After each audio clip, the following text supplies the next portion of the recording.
കൂട്ടുകാർക്ക് ശുഭരാത്രി ആശംസിച്ചുകൊണ്ട് സേതുവിന്റെ പല്ലവിയുടെ നാളത്തെ നല്ലൊരു വിശേഷം കേട്ടാലോ. അതിനു മുമ്പായിട്ട് ഒരു കാര്യം പറഞ്ഞോട്ടെ, നമ്മുടെ ഡെയിലി സ്റ്റോറി എന്ന പേരിൽ ഒരു പുതിയ ചാനലും കൂടെ തുടങ്ങിയിട്ടുണ്ട് കേട്ടോ. അപ്പൊ അതിനകത്താണ് നമ്മൾ ഇഷിതയുടെയും മഹേഷിന്റെ അബിയുടെയും ജാനകിയുടെയും വേദയുടെ വിക്രത്തിന്റെ ഒക്കെ വിശേഷങ്ങൾ അപ്ലോഡ് ചെയ്യുന്നത്. അപ്പൊ അതിന്റെ ചാനലിലെ ലിങ്ക് ഞാൻ താഴെ ഡിസ്ക്രിപ്ഷൻ ബോക്സിൽ ഇടാട്ടോ. അപ്പൊ അതൊന്ന് കയറി എല്ലാവരും സബ്സ്ക്രൈബ് ചെയ്ത് സപ്പോർട്ട് ചെയ്യണേ. അപ്പൊ നമുക്ക് നേരെ നമ്മുടെ വിശേഷത്തിലേക്ക് പോയാലോ. അങ്ങനെ ഇന്നത്തെ വിശേഷം നമ്മൾ കണ്ടു. പൂർണിമയെ അറസ്റ്റ് ചെയ്യാനായിട്ട് നിരഞ്ജന മാഡം എത്തുവാണ്. അങ്ങനെ വന്നു കഴിഞ്ഞപ്പോഴത്തേനും പൂർണിമ ഒരു നിമിഷം ഞെട്ടിപ്പോവാണ്. പൂർണിമ ഒരിക്കലും പ്രതീക്ഷിച്ച കാര്യമല്ല. ആ സമയത്ത് പല്ലവി വന്നിട്ട് പറഞ്ഞു, മാഡം, മാഡത്തിന് എന്തോ തെറ്റുപറ്റിയതാ, മാഡത്തിനെ ആരോ തെറ്റിദ്ധരിപ്പിച്ച, ഒരിക്കലും പൂർണിമ അങ്ങനെ ചെയ്യത്തില്ല, പൂർണിമ അങ്ങനെ ചെയ്യുന്നൊരു വ്യക്തിയേ അല്ലെന്ന് പറയണ. ഇത് കേട്ടതും നിരഞ്ജന പറഞ്ഞു, വ്യക്തമായ തെളിവുകളോട് കൂടിയിട്ടാ പല്ലവി ഞാൻ ഇങ്ങോട്ടേക്ക് വന്നതെന്ന് പറയാം. അപ്പോഴേക്കും സ്വാതിയുടെ മുഖമാണെങ്കിൽ പേടിച്ചരണ്ട പോലെ ആയിപ്പോയി. സ്വാതി ഋതുവിനെ ഒന്ന് നോക്കുകയാണ്. ഋതു കണ്ണടച്ച് കാണിക്കുക, മിണ്ടണ്ടെന്നുള്ള രീതിയിൽ. കാരണം സ്വാതിക്കറിയാം ഋതുവാണ് ഈ പണി ഒപ്പിച്ചെന്നുള്ള കാര്യം. പക്ഷെ അമ്മേനെ പോലീസ് അറസ്റ്റ് ചെയ്യാൻ വന്നിട്ട് പോലും സ്വാതിക്ക് അത് പറയാൻ കഴിയില്ല. കാരണം മറ്റൊന്നല്ല, അങ്ങനെ പറഞ്ഞിട്ടുണ്ടെങ്കിൽ ഋതു പറഞ്ഞേക്കുന്ന ഒരു കാര്യമുണ്ട്. ഋതു പേടിപ്പിച്ചു വെച്ചിരിക്കുന്നേ, നിന്നെയും കൂടെ ഞാൻ ഇതിനകത്ത് ഉൾപ്പെടുത്തും, നീയും കൂടെ പറഞ്ഞിട്ടാണ് ഇത് ചെയ്തതെന്നുള്ളത്. അപ്പൊ നിന്നെ ഞാൻ പ്രതിയാക്കും. അതുകൊണ്ട് മാത്രം ഒന്നും പറ്റാത്ത ഒരു അവസ്ഥയെ സ്വാതി നിൽക്കുകയാണ്. അപ്പോഴേക്കും അച്ചുവും ശ്രീഹരി അങ്ങോട്ടേക്ക് ഇറങ്ങി വരുന്നു. ഈ സമയത്ത് ശ്രീഹരി അച്ചുവിനെ ഒന്ന് നോക്കുകയാണ്. പൂർണിമ അത് ചെയ്തെന്ന് അറിഞ്ഞു കഴിഞ്ഞപ്പോൾ അച്ചുവിന് പോലും വിശ്വസിക്കാൻ പറ്റിയില്ല. പിന്നീട് പൂർണിമയുടെ അടുത്ത് എന്നിട്ട് അച്ചു വെച്ചു, സത്യം പറയാമേ, അമ്മയാണോ അത് ചെയ്തതെന്ന് ചോദിക്കുകയാണ്. അല്ല, അമ്മേനെ പോലീസ് കസ്റ്റഡി എടുത്ത് കൊണ്ടുപോകണമെങ്കിൽ അമ്മ അന്ന് വെല്ലു വിളിച്ച പോലെ അമ്മ അത് നടത്തിയില്ലേ. എന്നാലും ഇത്രയ്ക്ക് ഞാൻ പ്രതീക്ഷിച്ചില്ല കേട്ടോ, അമ്മ ഇങ്ങനെ ഒരു ചതി ചെയ്യുന്ന. അമ്മയ്ക്ക് എങ്ങനെ തോന്നിയമ്മ ഇങ്ങനെ ചെയ്യാനായിട്ട്? ഞാനോ ശ്രീഹരിയോ അമ്മയ്ക്ക് ഒരുത്തി രോഗം ഇന്ന് വരെ ചെയ്തിട്ടുണ്ടോ? പിന്നെ എന്തിനു വേണ്ടിയിട്ട് അമ്മ ഇങ്ങനെ ചെയ്തതെന്ന് ചോദിക്കാം. പെട്ടെന്ന് സേതു പറഞ്ഞു, വേണ്ട അച്ചു, അമ്മേനെ കുറ്റപ്പെടുത്തണ്ട, അമ്മ അങ്ങനെ ഒരിക്കലും ചെയ്യില്ല എന്ന് പറയാം. ആ സമയം പൂർണിമ ആകെപ്പാടെ തകർന്നു പോയി. പെട്ടെന്ന് പല്ലവി പറഞ്ഞു, അതെ, പൂർണിമേനെ കൊണ്ടുവന്നതിന് മുമ്പ് പൂർണിമ മെഡിസിനൊക്കെ കഴിക്കുന്ന ആളാന്ന് പറയണ. പൂർണിമയ്ക്ക് മെഡിസിനൊക്കെ കൊടുക്കണം, അതൊക്കെ എടുക്കണമെന്ന് പറയണം. ഇത് കേട്ടപ്പോൾ നിരഞ്ജന പറഞ്ഞു, എന്നാൽ പെട്ടെന്ന് ആയിക്കോട്ടെ എന്ന് പറയാം. അങ്ങനെ മുറിയിലേക്ക് പൂർണിമേനെ കൊണ്ട് പല്ലവി വരുവാണ്. പല്ലവി വന്നിട്ട് പറഞ്ഞ്, സത്യം പറമേ, അമ്മയ്ക്ക് ഇതിൽ എന്തെങ്കിലും പങ്കുണ്ടോന്ന് ചോദിക്കാം. ഞാൻ ഇതിലായിട്ടും വിശ്വസിച്ചിട്ടില്ല, ഇനിയൊട്ട് വിശ്വസിക്കാനും പോകുന്നില്ല. പിന്നെ ചോദിച്ച ഇത് കേട്ടപ്പോൾ പൂർണിമ പറഞ്ഞു, ഇല്ല, ഞാനൊരു തെറ്റും ചെയ്തിട്ടില്ല, ഞാൻ അങ്ങനെ ചെയ്യത്തില്ല. അങ്ങനെ ചെയ്യാനായിരുന്നെങ്കിൽ ഞാൻ അങ്ങനെയൊക്കെ വെല്ലുവിളിക്കേണ്ട കാര്യമുണ്ടോ? ഞാനങ്ങനെ വെല്ലുവിളിച്ചെന്നുള്ള കാര്യം ശരി തന്നെയാ, പക്ഷെ അതിന്റെ പേരിൽ ഞാൻ ഒരിക്കലും ഒരു തെറ്റും ചെയ്തിട്ടില്ല. പൂർണിമയുടെ നെഞ്ചു പെടഞ്ഞോണ്ടിരിക്കുക. പല്ലവിക്ക് സേതുവിനും ആകെപ്പാട് ടെൻഷൻ. ദൈവമേ, ഒന്നാമത്തെ കാര്യം ഒരു മൈനർ അറ്റാക്ക് ഒക്കെ വന്നാണ്, ഇനി അങ്ങനെ എന്തെങ്കിലും സംഭവിക്കോ? പെട്ടെന്ന് പല്ലവി പറഞ്ഞു, പൂർണ്ണമ്മയുടെ ഗുളികയൊക്കെ എടുക്കുക, ഗുളിക കഴിച്ചിട്ട് പോയാൽ മതി എന്ന് പറയാണ്. പൂർണ്ണമ്മ ധൈര്യമായിട്ടിരുന്നു, ഞങ്ങൾ അങ്ങോട്ടേക്ക് വന്നേക്കാം, ഒരു കാരണവശാലും പോലീസ് പൂർണിമ ലോക്കപ്പിൽ അടയ്ക്കാനൊന്നും പോകുന്നില്ലെന്ന് പറയണം. അപ്പോഴേക്കും സേതു പറഞ്ഞു, ഒരു കാരണവശാലും ഇല്ല, പൂർണ്ണമ്മ ജയിലിൽ കിടക്കാൻ ഞാൻ സമ്മതിക്കില്ല, ലോക്കപ്പിൽ ഇടാൻ ഞാൻ സമ്മതിക്കില്ല. ഞാൻ ജീവനോടെ ഉണ്ടെങ്കിൽ എന്റെ അമ്മേനെ ഒരു പോലീസും പിടിച്ചോണ്ട് പോകത്തില്ല, ആരെങ്കിലും തെറ്റിദ്ധരിപ്പിച്ചായിരിക്കും എന്ന് പറയാം. ഇത് കേട്ടപ്പോൾ പൂർണ്ണിമയ്ക്കാണെങ്കിൽ വല്ലാത്ത സങ്കടമൊക്കെ ഒന്നു. കാരണം ആ സമയത്ത് ഋതു പോലും അങ്ങോട്ട് തിരിഞ്ഞു നോക്കില്ല, ഋതു പോലും വന്നില്ല. കാരണം ഋതുവിന് വരാൻ പറ്റില്ല, ഋതുവിന്റെ കള്ളക്കളി എല്ലാം വെളിച്ചത്താവും. അതുകൊണ്ട് ഋതു അവിടെ പമ്മിക്കൂടെ നിൽക്കുവാണ്. ആ സമയത്ത് അങ്ങോട്ടേക്ക് സ്വാതി വരുവാണ്. സ്വാതി വന്നിട്ട് പറഞ്ഞു, അമ്മേ എന്ന് വിളിച്ച് കഴിയുമ്പോഴത്തേനും പൂർണ്ണാമ എന്ന് നോക്കി, എനിക്കറിയാം അമ്മ തെറ്റൊന്നും ചെയ്തിട്ടില്ലെന്ന്, അമ്മയ്ക്കൊന്നും സംഭവിക്കാനൊന്നും പോകുന്നില്ല, പോലീസ് കൊണ്ടുപോയിട്ട് അതിവിടെ തന്നെ അമ്മേനെ തിരിച്ചു വിടുമെന്ന് പറയണ. ഇത് കേട്ടതും പൂർണ്ണാമ ഒന്ന് നോക്കുക മാത്രം ചെയ്തേ. അപ്പൊ സേതു പറഞ്ഞു, അമ്മ വിഷമിക്കൊന്നും വേണ്ട കേട്ടോ, ഇനിയിപ്പോ പോലീസ് കൊണ്ടായാലും അമ്മേനെ ലോക്കപ്പിൽ ഇടാനൊന്നും പോകുന്നില്ല, അമ്മയുടെ നിരപരാധിത്വം ഞങ്ങൾ വന്ന് ബോധ്യപ്പെടുത്തിക്കോളാം, അമ്മയ്ക്ക് പെട്ടെന്ന് തന്നെ ഇങ്ങോട്ടേക്ക് പോരാം എന്നൊക്കെ പറയാണ്. അങ്ങനെ നിരഞ്ജന വന്നിട്ട് പറഞ്ഞു, എന്നാ ശരി ഇറങ്ങിയാലോ എന്ന് ചോദിക്കുക. പൂർണ്ണിമയുടെ കണ്ണൊക്കെ നിറഞ്ഞു വന്നു. ഒരു നിമിഷം മാധവന്റെ ആ ഫോട്ടോയ്ക്ക് നോക്കുകയാണ്. ഇതുപോലെ ഒന്നും സംഭവിക്കുന്ന സ്വപ്നത്തിൽ പോലും പ്രതീക്ഷിച്ച കാര്യമല്ല. ഓട്ടോറിക്ഷ കത്തിച്ച കേസിലാണ് തന്നെ കൊണ്ടുപോകുന്നത്, താൻ അതിനകത്ത് നിരപരാധിയാണ്, എന്താ സംഭവിച്ചെന്ന് അറിയത്തില്ല. അപ്പോഴേക്കും സ്വാതി എന്നിട്ട് ഋതുവിനോട്, ചേച്ചി ഇങ്ങ് നോക്കിയേ, അമ്മേനെ പോലീസ് കൊണ്ടുപോകാൻ തുടങ്ങുക, ചേച്ചി എന്താ ഇങ്ങനെ നിൽക്കണേ? അതെ, പോലീസ് കൊണ്ടുപോയിട്ടുണ്ടെങ്കിൽ അതേപടി തന്നെ പോലീസും കൂടെ തിരിച്ചു കൊണ്ടേ വിട്ടോളും, ആ കാര്യത്തിൽ നിനക്കൊരു ഭയവും വേണ്ടെന്ന് പറയാ. ചേച്ചി എനിക്ക് പേടിയാവുന്നുണ്ട്, ഒരു കാര്യം ചേച്ചി തുറന്നു പറ, ചേച്ചി ഇതിങ്ങനെ ചേച്ചെന്ന് തുറന്നു പറ, വെറുതെ എന്തിനാ അമ്മേനെ ക്രൂശി കയറ്റുന്നേ, അമ്മയ്ക്ക് വയ്യാത്തേക്കല്ലെന്ന് വെക്കും. ഇത് സ്വാതി, ഒരു കാര്യം ഞാൻ പറഞ്ഞേക്കാം, എങ്ങാനും ഈ കാര്യം എങ്ങാനും പറഞ്ഞാണ്ടല്ലോ പിന്നെ എന്താ സംഭവിക്കാൻ പോകുന്ന അറിയാലോ. അമ്മേനെ ഇറക്കാനുള്ള വിദ്യയൊക്കെ എനിക്കറിയാം, നീ കൂടുതൽ പറയാൻ നിൽക്കണ്ട, നിന്റെ നാവിൽ നിന്ന് ഒന്നും വന്നേക്കരുത് എന്ന് പറയാണ്. അങ്ങനെ പൂർണിമേനെ പോലീസ് കൊണ്ടുപോവാണ്, ജീപ്പിൽ കയറ്റി. അങ്ങനെ കൊണ്ടുപോകുന്ന സമയത്ത് അച്ചു ശ്രീഹരി എല്ലാരും ഭയങ്കര സങ്കടത്തിൽ നിൽക്കുകയാണ്.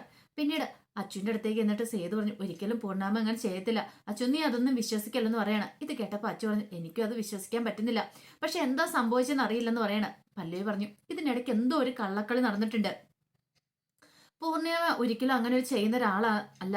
നമുക്കത് വിശ്വസിക്കാൻ പറ്റില്ല സേതുവേട്ടാ. എന്താണെന്നത് കണ്ടെത്തണം. ഇതിന്റെ പിന്നിൽ ആരോ പ്രവർത്തിച്ചിട്ടുണ്ട്. അതുകൊണ്ടാന്ന് പറയാ, ഒരു കാര്യം ചെയ്യാം, നമുക്കിപ്പൊ തന്നെ സ്റ്റേഷനിലേക്ക് നമുക്ക് പോകാന്ന് പറയണം. അങ്ങനെ സേതുവും പല്ലവിയും കൂടെ സ്റ്റേഷനിലേക്ക് പോവാണ്. ഈ സമയം ഋതുവിന്റെ അടുത്ത് എന്നിട്ട് സാധി പറഞ്ഞു, അത് ചേച്ചി എത്രയും പെട്ടെന്ന് തന്നെ അമ്മേനെ ഇറക്കാൻ നോക്കണം. അമ്മയ്ക്ക് വയ്യാത്ത അമ്മയ്ക്ക് എന്തെങ്കിലും സംഭവിച്ചു പോയിട്ടുണ്ടെങ്കിൽ ഉണ്ടല്ലോ, ഞാൻ ഇങ്ങനെ ചേച്ചിക്കൊപ്പം സപ്പോർട്ട് ചെയ്ത് നിൽക്കത്തില്ല എന്ന് പറയാ. ഇത് കേട്ടപ്പോ ഋതു പറഞ്ഞു, സാധി നീ ഒന്നും മിണ്ടാതിരിക്കുക, എന്ത് ചെയ്യണമെന്ന് എനിക്കറിയാം, ഞാനത് വേണ്ടുന്ന പോലെ കാര്യങ്ങളൊക്കെ ചെയ്തോളാന്ന് പറയാം. അല്ല ചേച്ചിയല്ലേ പറഞ്ഞ അയാളെ പിടിക്കത്തൊന്നുമില്ല, ഒരു കുഴപ്പം സംഭവിക്കില്ലെന്ന്. എന്നിട്ട് ഇപ്പൊ എങ്ങനെ ഇങ്ങനെ സംഭവിച്ചേ? അത് പിന്നെ ഞാൻ വിചാരിച്ചു എത്ര പെട്ടെന്ന് ഇങ്ങനെയൊക്കെ സംഭവിക്കുമെന്ന്. അത് ഞാൻ അയാളോട് ഓട്ടോറിക്ഷ കത്തിക്കാനൊന്നും പറഞ്ഞില്ല സ്വാതി, വെറുതെ ഓട്ടോറിക്ഷ ഒന്ന് തല്ലിപ്പൊളിച്ചിടാനേ പറഞ്ഞുള്ളൂ. ഇങ്ങനെയൊക്കെ സംഭവിക്കുന്ന കരുതിയാണ് ഞാൻ അയക്ക് കൊട്ടേഷൻ കൊടുത്തേന്ന് ചോദിക്കാം. ചേച്ചി എന്തായാലും നല്ല പണിയായി കാണിച്ചത്. ഏതെങ്ങാനും അമ്മ അറിഞ്ഞിട്ടുണ്ടെങ്കിൽ ഉണ്ടല്ലോ ചേച്ചി ആ സെക്കൻഡ് പിന്നെ പുറത്തായിരിക്കും വീടിന്റെ. പിന്നെ ചേച്ചിക്ക് ഒരിക്കലും അകത്ത് കയറാൻ പറ്റില്ല എന്ന് പറയണം. ഈ സമയം സേതുവും പല്ലയും കൂടെ സ്റ്റേഷനിലേക്ക് പോവാണ്. അപ്പോഴേക്കും ഇന്ദ്രൻ അറിഞ്ഞിട്ടുണ്ടായിരുന്നു പൂർണിമനെ വന്ന് പോലീസ് കൊണ്ടുപോയെന്നുള്ള കാര്യമൊക്കെ.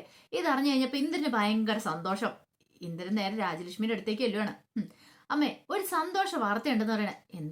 എന്താണ് സന്തോഷ വാർത്ത? ആ പൂർണിമ ഉണ്ടല്ലോ, ആ പൂർണിമേനെ പോലീസ് അറസ്റ്റ് ചെയ്യുന്നു പറയണേ. പോലീസ് അറസ്റ്റ് ചെയ്ത് എന്തിന്?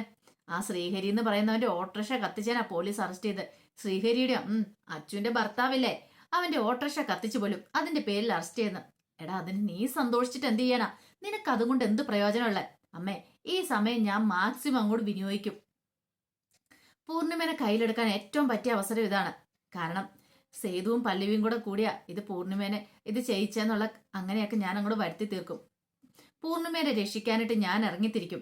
അങ്ങനെ ഇറങ്ങിത്തിരിക്കുവാണെങ്കിൽ പൂർണിമ പിന്നെ ഞാൻ പറയുന്ന അനുസരിക്കുള്ളൂ. ആ പല്ലവീനെ അവിടെ നിന്ന് വിട്ട് കിട്ടണമെങ്കിൽ ഇനി പൂർണിമ വിചാരിക്കണം, അവരമ്മേനെ മോളെ പോലെയാണല്ലോ ഇത്രയും നാളും കഴിഞ്ഞോണ്ടിരുന്നേ. കാരണം പല്ലവിക്ക് എന്ത് സംഭവിച്ചാലും പൂർണിമയായിരുന്നു ആ കൂടെയൊക്കെ ഇറങ്ങി നടന്നിരുന്നേ. ഡിവോഴ്സിന് വേണ്ടിയിട്ട് നടന്നത് പൂർണിമയായിരുന്നു. അപ്പൊ അവരെ വെറുതെ വിടാൻ പാടുണ്ടോ? ഇല്ല. അപ്പൊ അവർക്കൊട്ടും കൂടെ ഒരു പണി നമുക്ക് കൊടുക്കണം. ഈ അവസരം വിനിയോഗിക്കുവാണെങ്കിൽ എടാ, അതിന് നിന്നെ കൊണ്ട് എന്തെങ്കിലും ചെയ്യാൻ പറ്റുമോ? എന്തെങ്കിലും ചെയ്യാൻ പറ്റുമോന്നോ? എന്നെ കൊണ്ടേ ചെയ്യാൻ പറ്റത്തുള്ളൂ. അവളെ പല്ലവിനെ ഇവിടെ വരുത്താനായിട്ട് ഏറ്റവും നല്ല മാർഗമാണ് ഈ പൂർണിമ. പൂർണിമയുടെ മനസ്സിലേക്ക് ഞാൻ ഓരോന്നൊക്കെ പറഞ്ഞ് കുത്തിക്കയറ്റി വെക്കാൻ പോവാ. ഇനിയിപ്പോൾ അത് ചെയ്യിച്ച സേതുവാന്നുള്ള കാര്യങ്ങളൊക്കെ അങ്ങനെയൊക്കെ അങ്ങ് വരുത്തി തീർക്കുവാണെങ്കിൽ സേതുവിനും പല്ലവിനെയും കൂടെ അവിടുന്ന് പുറത്തേ അടിച്ചോളും. പിന്നെ അവറ്റകൾക്ക് അവിടെ ഒരു നിലനിൽപ്പുണ്ടാവത്തില്ലെന്ന് പറയാം. ഇത് കേട്ടതിന് രാജേശ്വരി നടന്നാ മതി, അല്ലെങ്കിലും ഇന്ന് വരെ നീ എന്തേലും കാര്യം ചെയ്തിട്ട് അതൊക്കെ ഉണ്ടോടാന്ന് ചോദിക്കാം. ദ്യാമേ, വെറുതെ മനുഷ്യനെ കുറ്റപ്പെടുത്തല്ല, നിരുത്സാഹപ്പെടുത്തല്ല. നല്ലൊരു കാര്യം ചെയ്യാൻ പോകുമ്പോഴത്തേനും അതിനെതിരായിട്ട് ഇങ്ങനെയൊന്നും പറയില്ലേന്ന് പറയണം. ആ സമയത്ത് സേതുവും പല്ലവിയും കൂടെ സ്റ്റേഷനിലേക്ക് ചെല്ലുവാണ്. സ്റ്റേഷനിലേക്ക് ചെല്ലുമ്പോഴത്തേനും പൂർണിമയും കൊണ്ട് പോലീസുകാർ അവിടെ എത്തിയിട്ടുണ്ടായിരുന്നു. പിന്നീട് അങ്ങോട്ടേക്ക് കൊണ്ടുവന്നിട്ട് ഗുണ്ടാജനെ കാണിച്ചിട്ട് ചോദിച്ചു, ഇയാളെ അറിയാവോന്ന് ചോദിക്കണം. അപ്പോൾ പൂർണ്ണം പറഞ്ഞില്ല, എനിക്ക് ഇനി അറിയത്തില്ല എന്ന് പറയണം, സത്യം പറയണം എന്ന് പറയണം. ഇത് കേട്ടപ്പോഴത്തേനും അയാൾ പറഞ്ഞു, അല്ല നിങ്ങളല്ലേ എൻ്റെ ഫോണിലേക്ക് വിളിച്ചിട്ട് ആ ഓട്ടോറിക്ഷ വെട്ടിപ്പൊളിക്കണം എന്നൊക്കെ പറഞ്ഞു നിൽക്കണം. പൊന്നുമടത്തിലെ പൂർണിമ തന്നെ എന്നെ വിളിച്ചതെന്ന് പറയാം. ഇത് കേട്ട പൂർണ്ണിമ പറഞ്ഞു, ഞാൻ നിന്നെ വിളിക്കാനോ? ഞാൻ നിന്നെ വിളിച്ചിട്ടില്ല എന്ന് പറയണം. പൂർണിമ ഞെട്ടിപ്പോയി. പൂർണിമ പ്രതീക്ഷിച്ച കാര്യമായിരുന്നില്ലത്. ഇത് കേട്ടപ്പം നിരഞ്ജന പറഞ്ഞു, നിങ്ങളുടെ നമ്പറിലായിരുന്നു ചോദിക്കണം, ഫോൺ നമ്പർ. ഇത് എൻ്റെ നമ്പരാ. ഈ നമ്പറിൽ നിന്ന് തന്നെ കോള് വയ്ക്കുന്നത്. നിങ്ങൾക്ക് സംശയം ഉണ്ടെന്ന് നോക്കാൻ പറയണം. വ്യക്തമായ തെളിവുകളോട് കൂടിയിട്ടാണ് നിങ്ങളെ ഞാൻ ഇങ്ങോട്ട് കൊണ്ടുവന്നിരിക്കുന്നു പറയണം. പൂർണിമയ്ക്ക് പിന്നെ എന്ത് ചെയ്യണമെന്ന് അറിയത്തില്ല. പൂർണ്ണിമ പറഞ്ഞു, മാഡം ഞാൻ ഇതിനകത്ത് നിരപരാധിയാ, ഇതിന്റെ പിന്നിൽ പ്രവർത്തിച്ചിരിക്കുന്ന ആരാന്ന് എനിക്ക് അറിയില്ല എന്ന് പറയാം. ഇത് കേട്ടപ്പോൾ നിരഞ്ജന പറഞ്ഞു, ഇനിയിപ്പം നിങ്ങളുടെ ഫോണ് നിങ്ങളല്ലാതെ വേറെ ആരെങ്കിലും ഉപയോഗിക്കുന്നുണ്ടോ? ഇല്ല, വേറെ ആരെങ്കിലും ഉപയോഗിക്കുന്നില്ല. പിന്നെ എങ്ങനെ ഇത് സംഭവിച്ചിരിക്കുന്നേ? അപ്പൊ പിന്നെ നിങ്ങളല്ലേ ഇതിനകത്ത് പ്രതി. തെളിവുകളുടെ അടിസ്ഥാനത്തിൽ നിങ്ങളെ എനിക്ക് ലോക്കപ്പിൽ അടച്ചാൽ മതിയാവുള്ളൂ എന്ന് പറയാം. പിന്നീട് നിരഞ്ജന മാഡം ലോക്കപ്പിലേക്ക് കൊണ്ടുപോകണം. കാരണം തെളിവുകളെല്ലാം പൂർണിമയ്ക്കെതിരായിരുന്നു. അങ്ങനെ ലോക്കപ്പിലിട്ടു. പൂർണിമ അവിടെ ഇരുന്ന് പൊട്ടിക്കരയുവാണ്. പൂർണിമയ്ക്ക് സങ്കടം സഹിക്കാൻ പറ്റില്ല. ആരായത് എന്തിനു വേണ്ടിയാ ചെയ്തതെന്ന് അറിയത്തില്ല. അപ്പോഴേക്കാണ് സേതു പല്ലവിയും കൂടെ അങ്ങോട്ടേക്ക് വരുന്നത്. അവര് വന്നു കഴിഞ്ഞപ്പോ തന്നെ നിരഞ്ജന തെളിവുകളെല്ലാം കാണിക്കണം. ഇങ്ങോട്ട് നോക്ക്, അവരുടെ ഫോണിൽ നിന്ന് വന്ന കോളാണിത്. ഇയാളുടെ ഫോണിലേക്ക്, ഗുണ്ടാജന്റെ ഫോണിലേക്ക്. ഇത് കേട്ട് കഴിഞ്ഞപ്പോഴത്തേനും പല്ലവി ചോദിച്ചു, അല്ല മാഡം ഞാൻ ഒരു കാര്യം ചോദിച്ചോട്ടെ, പൂർണിമാന്റെ ഫോൺ എടുത്തിട്ട് വേറെ ആരെങ്കിലും വിളിച്ചാണെങ്കിലോ, വേറെ ആരെങ്കിലും വിളിച്ച് ഡീൽ ചെയ്താണെങ്കിലോ നിൽക്കുക. അത് കേട്ടപ്പോൾ നിരഞ്ജന പറഞ്ഞു, അതിന് സാധ്യതയുണ്ട്, പക്ഷെ അതിന് തെളിവുകളില്ലോ. കാരണം ഇവിടെ പൂർണിമയുടെ ഫോണാണിത്. അപ്പൊ അത് അങ്ങനെ ആരെങ്കിലും വിളിച്ചെന്നുള്ള തെളിവുകൾ വേണമെന്ന് ചോദിക്കുകയാണ്. പിന്നീട് എനിക്ക് അമ്മേനെ ഒന്ന് കാണാൻ പറ്റുമോ എന്ന് ചോദിക്കുകയാണ്. അതിനെന്താ പോയി കണ്ടോളാൻ പറയണം. പിന്നീട് പൂർണിമയുടെ അടുത്തേക്ക് പല്ലവി എത്തിയാണ്. പല്ലവി എത്തിയിട്ട് ചോദിച്ചു, അല്ലമ്മേ, അമ്മ ഈ വിളിച്ച ദിവസം, അന്ന് ഓട്ടോറിക്ഷ കത്തിയ ദിവസം എപ്പോഴാണ് കിടന്നതെന്നൊക്കെ ചോദിച്ചു. ഞാൻ നേരത്തെ കിടന്നു. അല്ല, ആ സമയത്ത് അമ്മയുടെ അടുത്തേക്ക് സ്വാതി, ഋതു ആരെങ്കിലും അങ്ങനെ ആരെങ്കിലും വന്നായിരുന്നു എന്ന് ചോദിക്കാം. ഒരു നിമിഷം ആലോചിച്ചിട്ട് പറഞ്ഞു, ഋതു വന്നായിരുന്നു പറയണം. അത് കേട്ട് കഴിഞ്ഞപ്പോൾ പല്ലവിക്ക് ചില സംശയങ്ങളൊക്കെ ഉണ്ടായി. പല്ലവി നേരെ വന്ന് നിരഞ്ജന മാഡത്തിനോട് പറയാം, അതെ പൂർണിമ വന്ന് എനിക്ക് തോന്നില്ല ഇതിന്റെ പിന്നില്. എനിക്ക് ഋതുവിന് നല്ല സംശയമുണ്ട്. മിക്കവാറും അവളായിരിക്കും ഇത് ചെയ്തിട്ടുണ്ടാവുക. അവള് പൂർണിമയുടെ ഫോൺ എടുത്തിട്ട് വിളിച്ചിട്ട് ഫോൺ അവിടെ വെച്ചാണെങ്കിലോ ഒരു കാര്യം ചെയ്യാം, അവളെ ഒന്ന് വിളിച്ച് ശരിക്കും ചോദ്യം ചെയ്യുവാണെങ്കിൽ അറിയാനായിട്ട് സാധിക്കുമെന്ന് പറയണം ഇതാരാ വിളിച്ചെന്ന് എന്നുള്ള കാര്യം. ഇത് കേട്ടപ്പം നിരഞ്ജന പറഞ്ഞു, വരട്ടെ, ഒരു കാര്യം ചെയ്യാം, ഞാൻ ആ വഴിക്കൊന്ന് നോക്കട്ടെ എന്ന് പറയണം. കാരണം ഒരു കാരണവശാലും പൂർണ്ണിമ അങ്ങനെ ചെയ്യില്ലെന്ന് നിരഞ്ജന മാഡത്തിനും അറിയാം. പക്ഷേ എങ്കിൽ തെളിവുകളൊക്കെ സാഹചര്യ തെളിവുകളുടെ അടിസ്ഥാനത്തിൽ ഇപ്പൊ അറസ്റ്റ് ചെയ്തേ മതിയാവുള്ളൂ. അങ്ങനെ അറസ്റ്റായി കഴിയുമ്പോഴത്തേനും പ്രതാപൻ ഈ കാര്യങ്ങളൊക്കെ അറിയാണ്. പ്രതാപൻ അപ്പത്തേക്കും പോലീസ് സ്റ്റേഷനിലേക്ക് ഓടി വരുവാണ്. ചേച്ചി എന്ത് പറ്റിയെന്നൊക്കെ ചോദിച്ചോണ്ട്. എന്നിട്ട് ഇങ്ങനെ പറഞ്ഞപ്പോഴത്തേനും പ്രതാപൻ പറഞ്ഞു, ഞാൻ അപ്പോഴേ പറഞ്ഞില്ലേ ആ ശ്രീഹരിനെ അങ്ങോട്ട് കയറ്റണ്ടെന്ന്. ഇപ്പൊ എങ്ങനെയായി? പണ്ട് അവറ്റകളെയൊക്കെ ആ വീട്ടിൽ നിന്ന് പറഞ്ഞു വിടുമായിരുന്നെങ്കിൽ ചേച്ചിക്ക് ഈ പ്രശ്നങ്ങളൊക്കെ ഉണ്ടാവുമായിരുന്നോ? അതിങ്ങനെയാ, ചിലരൊക്കെ അങ്ങോട്ട് വന്ന് കയറിയതിന് ശേഷം അവിടെ കഷ്ടകാലമല്ലാതെ വേറെന്തെങ്കിലും സംഭവിച്ചിട്ടുണ്ടോ എന്നൊക്കെ പറഞ്ഞ് പ്രതാപൻ കുറ്റപ്പെടുത്തുവാണ്. പ്രതാപൻ കുറ്റപ്പെടുത്തി കഴിഞ്ഞ് പല്ലവിക്ക് നല്ല ദേഷ്യം വന്നു. പല്ലവി പറഞ്ഞു, കൂടുതൽ നിങ്ങളൊന്നും പറയാൻ വരണ്ട. അതെ, പൂർണ്ണാമേനെ ഞങ്ങൾക്ക് പുറത്തിറക്കാൻ അറിയാം. സേതു പറഞ്ഞു, എന്റെ അമ്മയെ അകത്ത് കിടക്കുന്നേ, എനിക്കറിയാം എന്റെ അമ്മേനെ പുറത്തിറക്കാനെന്ന് പറയണം. പിന്നീട് സേതുവും പല്ലവിയും അവിടെ നിന്ന് പോയില്ല, അവിടെ തന്നെ അവർ നിൽക്കുകയാണ്. ഈ സമയത്ത് ഋതുവിനെ ചോദ്യം ചെയ്യാനായിട്ട് നിരഞ്ജനമാടം അങ്ങോട്ടേക്ക് പോവാണ്. എത്രയും പെട്ടെന്ന് തന്നെ ഋതുവിനെ ചോദ്യം ചെയ്യണം. ഋതുവിനെ ചോദ്യം ചെയ്തിട്ട് ചിലപ്പോൾ അവളാണെങ്കിൽ ഇത് ചെയ്തെങ്കിൽ പൂർണ്ണിമ ഒരു തെറ്റും ചെയ്തിട്ടില്ലെങ്കിൽ പൂർണ്ണിമനെ വെറുതെ വേണമല്ലോ. അങ്ങനെ ചോദ്യം ചെയ്യാനായിട്ട് അങ്ങോട്ട് പോവാണ്. ഈ സമയം ഏത് സമയത്തും പോലീസ് ഇങ്ങനെ അങ്ങോട്ടേക്ക് കയറി വരാം എന്നൊക്കെ പ്രതീക്ഷിച്ച് ഋതു പേടിച്ചു വിറച്ചിരിക്കുവാണ്. ഋതുവിന്റെ മനസ്സിൽ അത്ര സമയം ഉണ്ടായിരുന്ന ധൈര്യമൊക്കെ ഒരു നിമിഷം കൊണ്ട് ചോർന്നുപോയി. എന്ത് സംഭവിക്കാന്നുള്ള രീതിയിൽ ഋതു ഇരിക്കുകയാണ്. അപ്പൊ അതിന്റെ വിശേഷങ്ങളാ. ഉറപ്പായിട്ടും ഇനിയിപ്പൊ ഋതുവിനെ കസ്റ്റഡിയിലെടുക്കും. ഇത്രയും ദിവസം ഋതു അങ്ങനെ വലിയ ആള് കളിച്ച് നടന്ന, പക്ഷെ ഇനി അങ്ങനെ ആയിരിക്കില്ല. ഋതുവിനെ പോലീസ് കസ്റ്റഡിയിലെടുക്കുക തന്നെ ചെയ്യും.